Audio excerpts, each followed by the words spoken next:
Hi friends, welcome back to my YouTube channel Easy to Learn English. Today we are going to learn about preposition at.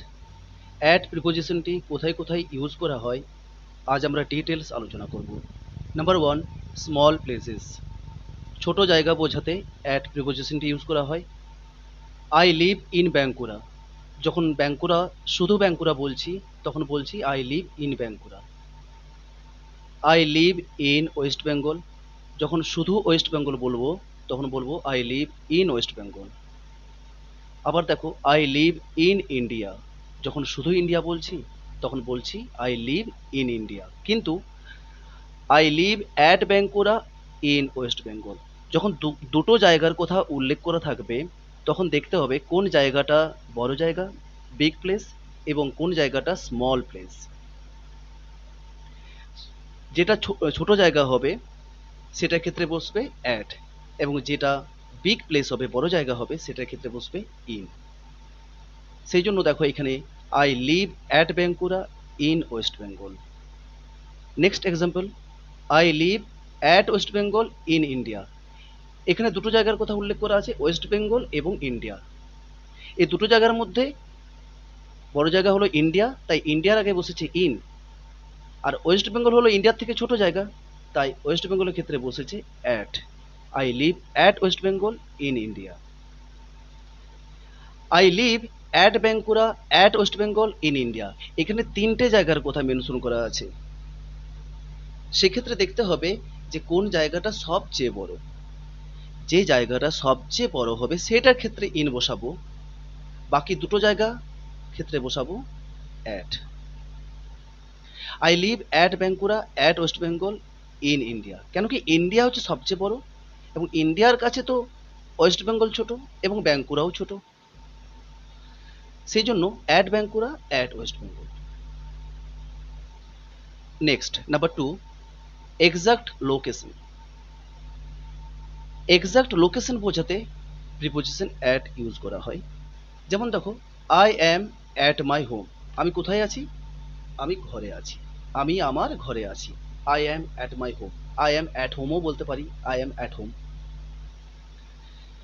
He is at the bus stop. সে কোথায় আছে? সে bus স্টপে আছে। Bus stop একটা exact location, সেজন্য he is at the bus stop. He is standing at the door.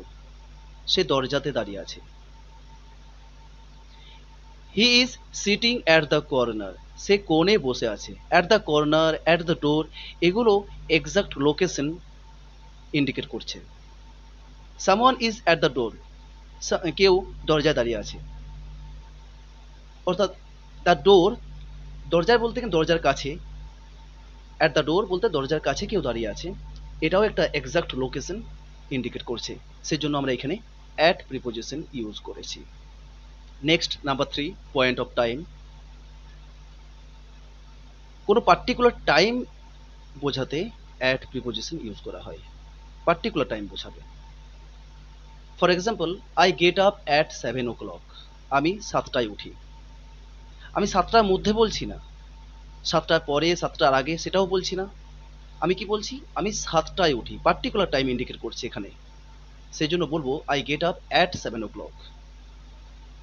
He will come at 5 o'clock। সে 5টায় আসবে।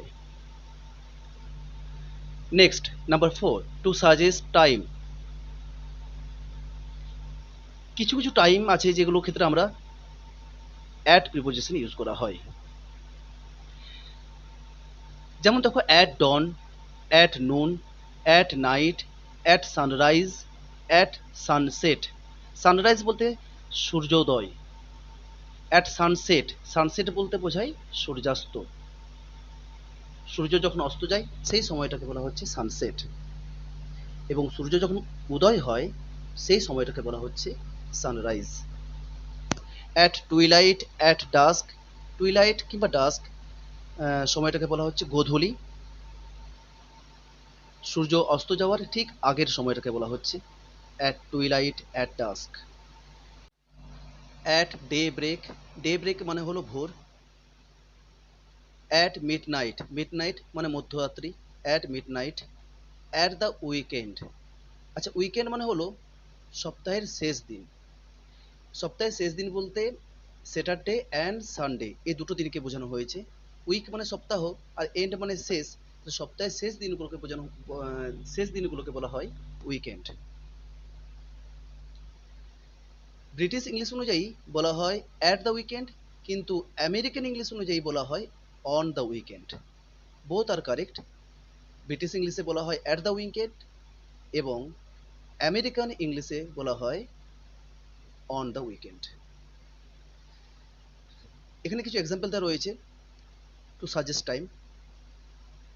I don't sleep at noon, আমি দুপুরে ঘুমোই না, at noon. I start my work at dawn, আমি ভোরে আমার কাজ শুরু করি, at dawn. The children returned home at dusk, শিশুরা গোধূলির সময়ে বাড়ি ফিরে এসেছিল। He arrived in Delhi at daybreak, সে ভোরে দিল্লিতে পৌঁছেছিল। I don't usually work at the weekend, আমি সাধারণত সপ্তাহের শেষ দিনগুলোতে কাজ করি না। যদি এটা আমেরিকান ইংলিশ অনুযায়ী বলতাম তাহলে বলতাম I don't usually work on the weekend. Next 5, festival or special time. Festival অথবা স্পেশাল টাইম বোঝাতে প্রিপোজিশন অ্যাট ইউজ করা হয়। For example, I stay with my family at Diwali, আমি দীপাবলিতে আমার পরিবারের সঙ্গে থাকি। যেহেতু দিওয়ালি একটা ফেস্টিভ্যাল, সেজন্য এখানে অ্যাট দিওয়ালি বলা হয়েছে। হি কেম অ্যাট মাই বার্থডে, সে আমার বার্থডেতে এসেছিল। বার্থডে একটা ইভেন্ট, এটা একটা স্পেশাল টাইম ইন্ডিকেট করছে, তাই এখানে at my birthday, he came at my birthday. I saw my brother at Christmas, আমি আমার ভাইকে ক্রিসমাসে দেখেছিলাম। ক্রিসমাস তো একটা স্পেশাল টাইম, একটা festival, that's why I saw my brother at Christmas. Next, to suggest age, বয়স বোঝাতে প্রিপোজিশন অ্যাট ইউজ করা হবে। Swami Vivekananda died at the age of 39 only, 39 একটা এজ ইন্ডিকেট করছে, দ্যাটস ওয়াই এখানে কি অ্যাট প্রিপোজিশন ইউজ করা হয়েছে। Swami Vivekananda died at the age of 39 only. He left the school at the age of 17, সে 17 বছর বয়সে স্কুল ছেড়ে দিয়েছিল।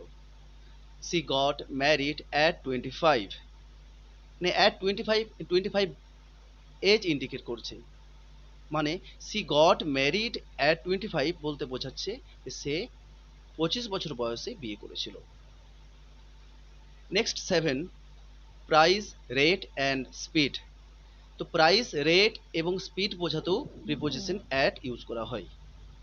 For example, I bought this pen at ₹10, আমি 10 টাকায় এই পেনটি কিনেছিলাম, অ্যাট ₹10। যেহেতু এটা পেনের একটা প্রাইস ইন্ডিকেট করছে, দাম ইন্ডিকেট করছে, দাম বোঝাচ্ছে, তাই এখানে at ₹10।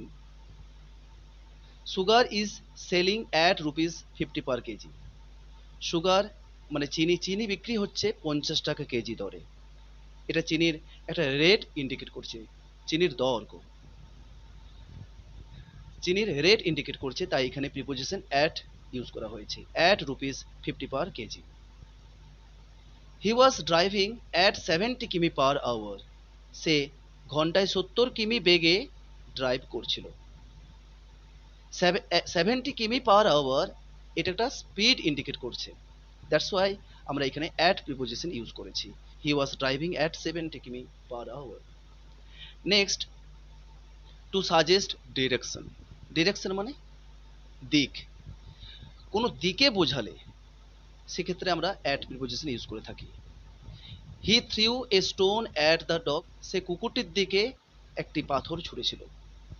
He shot an arrow at the bird, সে পাখিটির দিকে তীর নিক্ষেপ করেছিল।